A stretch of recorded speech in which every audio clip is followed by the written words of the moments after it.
Hey everybody, my name is Ryan. I'm a body piercer here at White Mountain Tattoo, and today we're going to just be going over your Aftercare product I suggest everybody use if you can is H2 Ocean Sterile Saline Body Piercing Aftercare Spray. Now, the reason I say if you can is because if you are vegan or you are allergic to eggs, I wouldn't suggest this only because they use an egg culture to introduce active enzymes into this. But if you're not vegan and you're not allergic to eggs, this is great stuff, and I've been using it on myself for the better part of a very long time, over 20 years, on my own body. So I strongly suggest using that product. If you're not comfortable using it because you're vegan, Neil Med Saline, Neil like the name Neil, N-E-I-L, Med, M-E-D. Saline is another good substitute. It just doesn't have the added active enzymes that the H2 Ocean has. So if you're not allergic to eggs and you're not vegan, I strongly suggest using this product over any other product out there. But yeah, so let's get started here. So pretty much Aftercare is basically pretty much the same for almost every piercing. The main things you're going to need, obviously, is your saline spray, so either this or the Neil Med.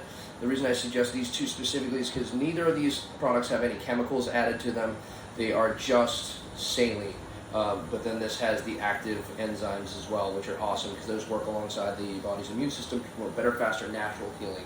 Also, it's pH balanced with the human body, and the salinity is balanced with the natural salinity of the human body. But you're also going to need Dixie cups and Q-tips.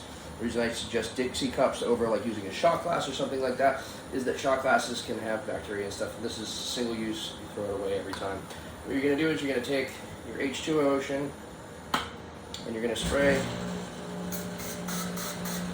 just a little bit in there. You don't need a whole lot, just enough to get the tip of a Q-tip moist.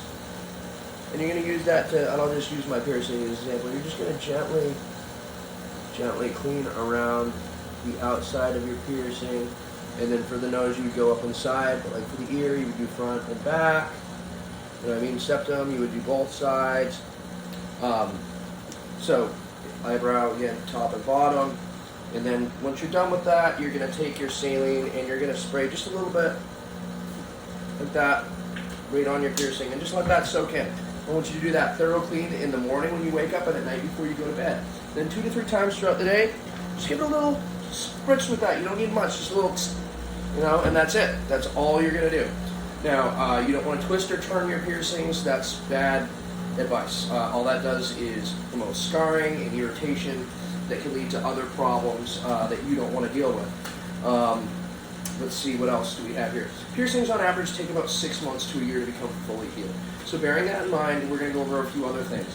The next couple months, for anything that's not a navel piercing, because the belly button takes a lot longer to heal than a lot of other piercings, you want to, like for facial piercings, or any piercing, you want to keep them up and out of water for the next, at minimum 2 months. For navel, I strongly suggest waiting 6 months before you go swimming, just because this is at the core of your body, and everything you do moves this part of your body, so it's a lot easier to become irritated, it's a lot easier to become infected, just because of the location on the body.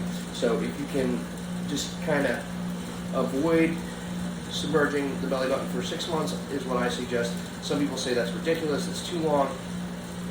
I just want everybody to err on the side of caution because you want it to heal good. I want you to be able to enjoy your piercing. I don't want you to have to run into any other problems. But with every other piercing, I pretty much suggest about 2 months, keep it up and out of water. Showers are fine, but anything that's not the shower, so like lakes, rivers, ponds, the ocean, hot tub, bathtub, swimming pool, even like deep puddles, and I just add that in for a laugh, but you want to just keep your piercings up and out of water, especially stagnant water.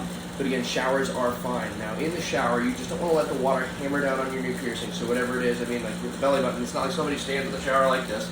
But, you know, who knows? If you got one of those detachable things, you just don't want to be hammering the water pressure directly onto your piercing. Let it hit above and gently flow down. Now, you want to try to keep anything that's not the saline out of there. So soaps, shampoo, body wash, perfume, face wash, makeup, anything like that. You want to try to keep that out of there as best you can. If it rinses over, that's totally fine. You just don't want to be scrubbing stuff in. And speaking of scrubbing, if you use a loofah or a face cloth or a washcloth or whatever in the shower, please keep that away from your new piercing, because it's just going to cause you more irritation that you don't want to have. And if you bleach or dye your hair, color your hair in any way, shape, or form, make sure you rinse that stuff as far away from your piercing as you can, because those chemicals are super caustic and they're going to cause you nothing but trouble.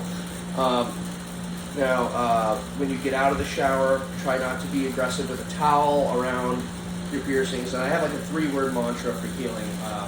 Gentle, careful, patient. If at any point during the healing process you're doing something and it's not gentle, careful, or patient, maybe stop doing that thing, because it's not going to help.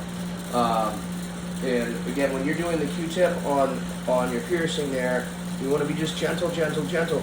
Now, if there's scabbiness that you notice, that's good. That's your body healing. You want that. So you don't want to be picking that off, because it's kind of like when you're a kid, you fall off your bike, you scrape your knee. If you pick at the scab, it takes forever to heal, but if you just leave it alone, your body's going to do what it needs to do. And this is just going to, again, help push it in the right direction and try to increase the healing speed, because again, every body's different, but on average you're looking at about 6 months to a year for full, completed, total healing. And that's an average for most piercings. Certain piercings, again, like the navel here, the belly button, and like industrial bars tend to take a little bit longer. Some can take even longer than that. Again, when you get out of the shower, don't be too aggressive with a towel. When you're getting dressed and undressed, be cognizant of what you're wearing. This is especially important for, again, the belly button piercing. High-waisted pants and belly button piercings do not get along. They just don't. So if you can avoid wearing high-waisted pants with a belly button piercing, especially while it's healing, please do. I have a picture that I have saved on my phone from a client who had bent over and the button of their pants caught onto the jewelry, and it pulled the jewelry fully out of all the way through, top bead and everything went right through the hole.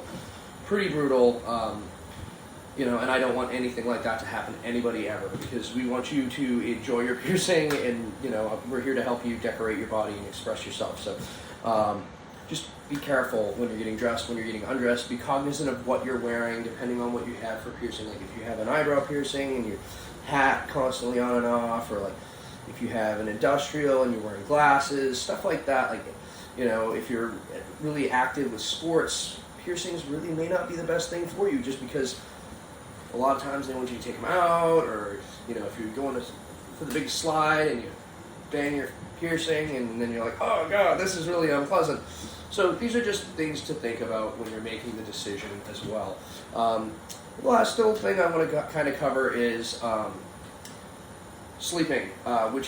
Where you have your piercing is going to kind of delineate how you want to try to sleeping. Stuff that's in the center of your body, or if you do like both sides, like on the ears or something like that, or nipples, you're going to want to try to sleep on your back for a little while.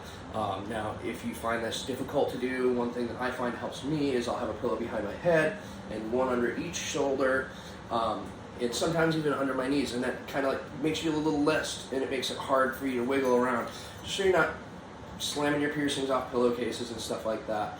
Especially with a nostril stud, you don't want to catch that on a pillowcase and have it yanked. Speaking of, if you do just one side, so like say you get a piercing on, this is the right side of my body, I would tuck a pillow under my right shoulder, behind my lower back here, and then have another pillow on this side that I can kind of cuddle up with. And that's going to keep you from rolling onto that side, because you're going to have something back here that's going to push you back onto the other side. But I find that really helps a lot of people, so hopefully that works for you. Now, we're coming down to the end of this. I know it's a lot, but there are no silly questions, just the one you don't ask. So if you're not sure about something, you need help, you have questions, please reach out to me. The shop number here is 603-447-3232. We're here to help. We're here to answer your questions. So please let us know if you need anything, or you have any questions. Other than that, have a great day. Thanks for watching.